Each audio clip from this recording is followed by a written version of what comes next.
अस्सलाम वालेकुम। हमारे साथ इस वक्त तहरीक लब्बैक पाकिस्तान के शूरा के मरकज़ी शूरा के रुकन हैं जनाब मुफ्ती मोहम्मद उमैर अल अज़हरी साहब मौजूद हैं। मुफ्ती साहब, बहुत शुक्रिया आपके वक्त के लिए।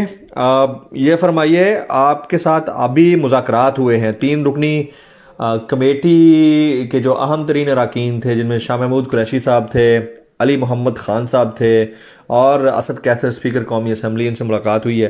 क्या मामलात तय पाए हैं आपके? जी जमील फारूकी साहब, सबसे पहले आपका शुक्रिया कि आपने मेरे साथ बात की। हमारे तकरीबन 12 बजे से लेकर 3 बजे तक 3 घंटे मुज़ाकरात हुकूमती वफद के साथ हुए हैं। हमारे वफद जो हमारा वफद था उसकी क़ियादत हमारे अमीर मोहतरम अल्लामा साद हुसैन रिजवी साहब कर रहे थे और उनकी मौजूदगी में हमारी 8 रुकनी मुज़ाकराती कमेटी ने उनके साथ मुज़ाकरात किए। 3 घंटे ये मुज़ाकरात का पहला दौर जारी रहा। इसमें हमारे तमाम मुतालबात जितने भी हैं, सफीर की मुल्क बदरी से लेकर आखिर तक जितनी भी जो 6 महीने पहले इन्होंने हमारे साथ चीजें तय की थी, उस तफसीलात के मुताबिक हमने अपने मुतालबात इनके सामने रखे। उन्होंने बहुत संजीदगी से सुने और संजीदगी से सुनने के बाद उन्होंने कहा कि हम वजीर आजम पाकिस्तान जनाब इमरान खान साहब के पास जाते हैं और इन सब चीजों की मंजूरी लेकर आपके साथ आज शाम दूसरी निशिस्त में, हतमी निशिस्त में आपके साथ तमाम मामलात फाइनलाइज करते हैं। तो अब हमें शाम का इंतजार है कि शाम वो दूसरी निशिस्त जिस वक्त होती है हतमी, और बड़े पुरुमीद है कि इंशाअल्लाह अजीज यकीनन मसाइल हल की तरफा जाएंगे। लेकिन यहाँ पर एक बहुत तशवीशनाक एक सूरत हाल है, वो ये कि मुज़ाकरात में हमारी ये बात फाइनल हुई दो तरफा कि हम अपने लॉन्ग मार्च को मौकूफ रखेंगे और ये अपनी फोर्सेस को आगे पीछे से दाएं बाएं से हटाएंगे और चिनाब की जो रेड लाइन इन्होंने मुकर्रर की हुई है उस रेड लाइन को हम क्रॉस नहीं करेंगे और एक अमन वाला माहौल रहेगा और अमन वाले माहौल में हमारी बातचीत और मुज़ाकरात का सिलसिला जारी रहेगा जब तक कि ये हतमी नतीजे तक नहीं पहुंचता। लेकिन जैसे ही हम मुज़ाकरात से वापस आए, हमारे दोस्त अहबाब जो उधर मौजूद हैं लॉन्ग मार्च में, जो वजीराबाद में रुका हुआ है, उन्होंने हमें इत्तलात दी है कि रेंजर्स ने उनको चारों तरफ से घेरा हुआ है और रेंजर्स ने जो है वो अपनी बिल्कुल सफेद सीधी लाइन अप की हुई है और इस वक्त जो है ना वाटर कैनन उन्होंने हर तरफ से खड़े कर दिए और वजीराबाद बाजार को जो है वो बंद करवा रहे हैं, वो जोर जबरदस्ती। काफी सारी दुकानें उनमें से बंद भी हो चुकी हैं और जो हमारे बंदे उस तरफ से दाएं बाएं आगे पीछे खाने पीने के लिए, वुजू के लिए, नमाज पढ़ने के लिए जा रहे हैं, उन बंदों को भी ये गिरफ्तार कर रहे हैं और थोड़ी बहुत ही इन्होंने शेलिंग भी की है हमारे बंदों को रेड लाइन क्रॉस करने पर मजबूर करने के लिए, पीछे से धकेलने के लिए, ताकि वो मजबूर करें उनको और वो आगे की तरफ बढ़े।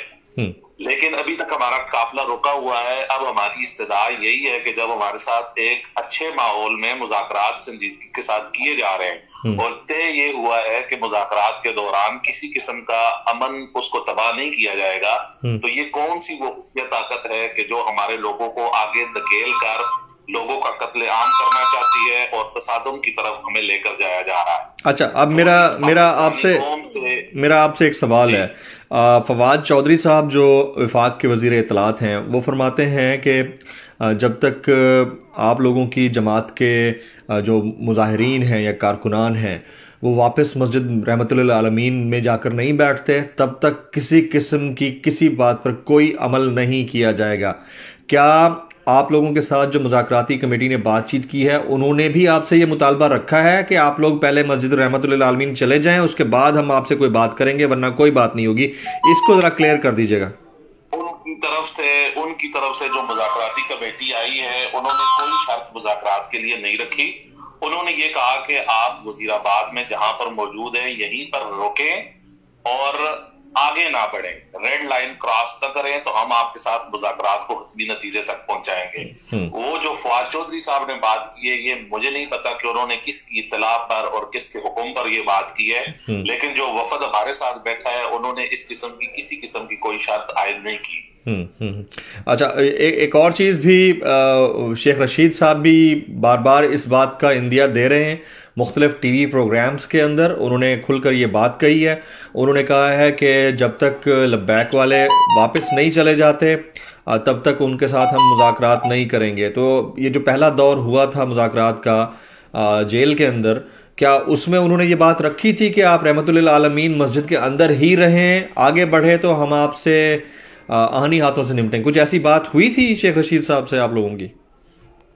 शेख रशीद साहब ने पहले मुज़ाकरात में ये बात की कि आप मुरीद के जहां पर पहुंचे वहां पे रुक जाएं और हमें 3 दिन की मोहलत दें, 3 दिन में हम आपके मामलात तमाम निपटा देंगे। आपके जब मुतालबात पर अमल दरामद हो जाए, आपको एतमाद और आपको यकीन हो तो आप मुरीद कैसे लाहौर वापस चले जाए। लेकिन हम मुरीद के हमने 3 दिन स्टे किया, जिसमें एक इतवार का दिन, सोमवार का दिन और मंगल का दिन। मंगल शाम तक हम इंतजार करते रहे। उसके बाद शेख रशीद साहब ने हमारे साथ किसी किस्म का कोई राब्ता नहीं किया और जो मुज़ाकरात में वो चीजें तय करके गए थे उस पर उन्होंने संजीदगी से गौर नहीं किया और किसी किस्म का कोई अमल दरामद नहीं हुआ। अच्छा, अब रियासत की जानिब से, मैं इसको रियासत की बजाय हुकूमत का लफ्ज़ इस्तेमाल करता हूँ क्योंकि रियासत तो आपसे मुज़ाकरात कर रही है। हुकूमत की जानिब से आपके ऊपर इल्ज़ाम ये है कि आपके जो मुज़ाहिरीन थे या कारकुनान मौजूद थे, उनमें से कुछ लोगों के पास क्लैशनकोव्स थी जिन्होंने फायरिंग्स की, जिसकी वजह से 7 पुलिस एहलकार शहीद हुए उनकी नज़र में। क्या ये बात एंडोर्स करेंगे आपके वाकयातन फायर या फिर डिफेंस फायर जो भी हुआ वो आपके लोगों की तरफ से हुआ है या नहीं हुआ? नहीं जी, बिल्कुल इस बात को मैं कतई मुस्तरद करता हूँ। हम बिल्कुल पुरअमन जिद्दोजहद पर यकीन रखते हैं और हम पुरअमन तरीक़ेकार से पहले दिन से हमने लॉन्ग मार्च का जब ऐलान किया उस वक्त से हमने कहा कि हम इस्लामाबाद तक अपना पुरअमन लॉन्ग मार्च जारी रखेंगे। पुरतशद्दुद कार्रवाइयों पे हम बिल्कुल यकीन नहीं रखते और ये बिल्कुल हमारे ऊपर जुल्म और सितम के पहाड़ तोड़े गए, हमारे ऊपर जुल्म और सितम किया गया, लेकिन हमारी तरफ से दिफाई अंदाज में भी इस किस्म का कोई इकदाम नहीं उठाया गया। इस बात की हम बिल्कुल नफी करते हैं और ऐसे इकदामात की तालीमात और ऐसे इकदामात की तरबियत हमारे कायदीन ने हमें हरगिज नहीं दी।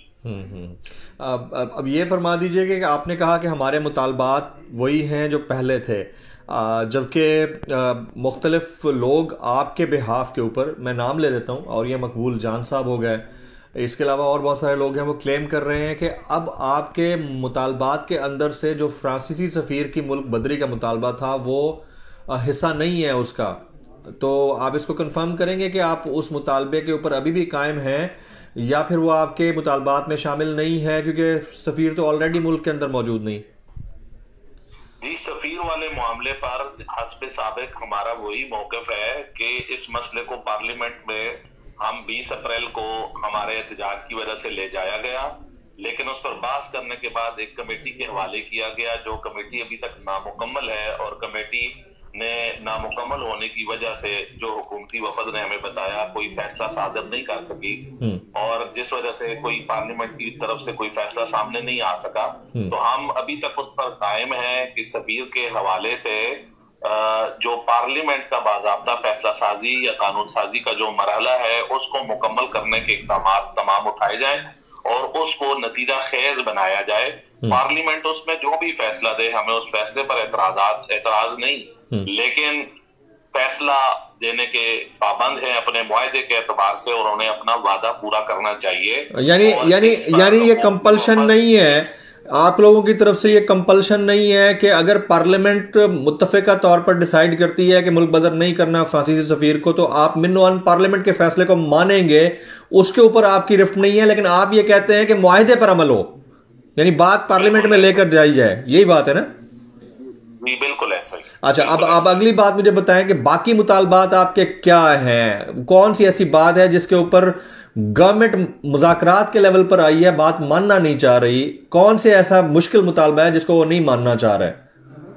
हमारी नजर में तो कोई मुश्किल मुतालबा नहीं और जो हुकूमती वफद आया उन्होंने जिस संजीदगी से सुना है, हमें यूं लगता है कि दूसरे जो हमारा आखिरी नशिस्त होने वाली है उसमें वो हमारे तमाम मामलात को वो मान लेंगे, क्योंकि पहले शेख रशीद साहब खुद ऐलान कर चुके हैं। अच्छा, बताएं तो सही ना, सॉरी मेरी बात को टोकिएगा नहीं, कि इनके तमाम मुतालबात को हमने तस्लीम किया है सिवाय सफ़ीर के, लेकिन अब सफ़ीर वाले मामले पर भी हुकूमती वफद ने बड़ी संजीदगी का मुजाहरा किया है और उन्होंने तवज्जो से सुना है। हमें उम्मीद है कि वो वज़ीर आज़म साहब के पास जब जाएंगे तो वो उनकी मंजूरी से तमाम मामलात को आगे बढ़ाएंगे। राइट। अच्छा, बाकी जो आपके मुतालबात हैं, तो फ्रांसीसी सफ़ीर की मुल्क बदरी वाली बात आपने बड़ी वाज़ेह कर दी है, बाकी जो मुतालबात हैं वो बताएं तो सही, उनमें मुश्किल क्या है, उन मुतालबात को शिक बाय शिक मुझे बताएं, क्या मुतालबे हैं वो आपके? उनमें हमारा मेन मुतालबा ये है कि हमारे ऊपर जितने भी मुकदमात हैं वो गैर कानूनी, गैर अखलाकी तौर पर, गैर आईनी तौर पर दर्ज किए गए हैं, हाँ। उनको खत्म करें। और कलदम वाला जो मामला है हमारी जमात का, प्रोस्क्रिप्शन वाला, उसको डी नोटिफाई करें, नोटिफिकेशन को। अच्छा। और इसके अलावा फोर्थ शेड्यूल जो है नए पुराने सब खत्म किए जाएं। हाँ। और शुहदा और जो जख्मी हैं हमारे, उनकी एफआईआर का इंदराज किया जाए। हाँ। आप लोगों ने कुछ हमारी कायदीन और कारकुनान जितने भी गिरफ्तार हैं उनको फिलफोर रिहा किया जाए। राइट। अच्छा, आप लोगों ने हेड मनी का भी कहा है कि जो लोग आपके शहीद हुए हैं मुजाहिरों के दौरान या कॉन्फ्लिक्ट या क्लैश के दौरान, उनको वो कंपनसेट किया जाए गवर्नमेंट लेवल के ऊपर, ऐसा भी है कोई मुतालबा? नहीं, हमने ऐसा कोई मुतालबा नहीं किया। हमने अपने शुहदा और जख्मियों की एफआईआर का मुतालबा रखा है कि उनके जो जिम्मेदारान हैं उन पर एफआईआर का इंदराज किया जाए। चलें, एक आखिरी सवाल है मेरा, बस इसको कंक्लूड कर लेते हैं। मुझे ये बताइएगा कि आप क्या एक्सपेक्ट कर रहे हैं कि अगला दौर मुज़ाकरात का? देखें, इस वक्त जो है आज 30 तारीख है और 30 तारीख के शाम तकरीबन 5:30 बजे, 5:18 पर आपसे बात हो रही है। ये हफ्ते का दिन है। किस दिन आपका मुज़ाकरात का अगला दौर होगा? आज रात में किसी वक्त होना है, कल होना है, कब होगा, और नतीजा कब तक आता हुआ आपको नजर आता है दोनों तरफ से? फारूकी साहब, इस तरह है कि हमें तो इन्होंने 3 दिन से यहाँ पर इस्लामाबाद बुलाया हुआ है और हमारी क्यादत को भी जेल से लेकर आए हुए हैं। कौन कौन आया हुआ है इस्लामाबाद? इस्लामाबाद कौन कौन आया हुआ है इस्लामाबाद आपकी शूरा में से और क्यादत में से? अल्लामा हाफिज साहब, हुसैन रिजवी साहब, पीर सैयद जहीरुल हसन शाह साहब, डॉक्टर मोहम्मद शफीक अमीनी साहब, अल्लामा गुलाम गौस बगदादी साहब, हफीजुल्लाह अलवी साहिब, अल्लामा फारूकुल हसन खतीबुल इस्लाम और अल्लामा गुलाम अब्बास फैजी साहब और मैं खुद मुफ्ती मोहम्मद उमैर अल-अज़हरी। हम 8 रुकनी लोग यहाँ पर कमेटी हमारी मौजूद है जिनके साथ मुज़ाकरात हो रहे हैं। लेकिन अफसोस के साथ कि आज हमारा तीसरा दिन है यहाँ पर हमारी मौजूदगी का, और आज तीसरे दिन पहली दफा हुकूमती वफद ने हमारे साथ मिलकर इस पहले दौर का आगाज किया है। बिल्कुल ठीक है। अच्छा, अब आपको लगता है कि ये कल यानी संडे यानी इतवार के रोज या बरोज पीर उस वक्त तक मामला आपका मुज़ाकराती दौर का मुकम्मल होकर हल की तरफ चला जाएगा? आप पुरुमीद हैं इस बात से? बिल्कुल, हम पुरुमीद है। लेकिन जो मैंने तसादुम वाली फिजा आपको बताई है कि ये कौन सी ताकत है कि जो हमारे लोगों को आगे खुद ब खुद धकेलना चाहती है, उस पर जो है पूरी कौम जो है वो तवज्जो रखे। और आप हजरात से ये गुजारिश है कि इस चीज को उजागर करें कि जब पुरअमन अंदाज में ये बैठे हुए हैं और इनको कहा गया है कि आप बैठे रहें, तो फिर इनको जीटी रोड भी जारी है, इनको इश्तियाल ना दिलाया जाए, ना इनके जज्बात से खेला जाए, ना कौम के जज्बात से खेला जाए। तो ये कौन है वो जो मजबूर करके इनको आगे धकेलना चाहते हैं ताकि रेड लाइन क्रॉस करें और रेंजर्स के साथ इनका तसादुम हो। बिल्कुल ठीक है। एक आखिरी इंफॉर्मेशन आपके नॉलेज में मैं दे देता हूँ कि तकरीबन गुज़िश्ता 24 घंटे से बोल न्यूज़ की नशरियात पाकिस्तान के अक्सर हिस्सों में मुअत्तल कर रखी हैं बगैर किसी नोटिफिकेशन के, और ख़ास तौर पर आपको पता है कि क्या उसकी वजह है, आपके नॉलेज में होगी, तो इसके ऊपर आप कुछ कहना चाहेंगे? हम जी अपनी जमात की तरफ से बस बहसियत तर्जुमान इस चीज़ की मजम्मत करता हूँ, क्योंकि आवाज़ जो है हक की आवाज़ बुलंद करने के लिए सहाफ़त का असल दारोमदार यही है कि आवाज़ हक, सदाए हक, निदाए हक बुलंद की जाए। और बोल न्यूज़ ने, समी इब्राहिम साहब ने, आप जैसे दीगर, और मुबशिर लुकमान साहब ने, दीगर एंकर पर्सन ने जिस तरह हमारी आवाज़ के साथ आवाज़ मिलाई है, हम उनके शुक्रगुजार हैं। और या मकबूल जान साहब ने हमारे लिए अपने कीमती अल्फाज का चुनाव करके हमारे लिए वक्त निकाल के हमारे हक में आवाज उठाई है, हम उनके भी शुक्रगुजार हैं। और हम ये समझते हैं कि सहाफत की आज़ादी मुल्क की आज़ादी है, लिहाजा जो हक है उस हक की आवाज को किसी सूरत न दबाया जाए। बहुत बहुत शुक्रिया मुफ्ती मोहम्मद उमैर अल-अज़हरी साहब।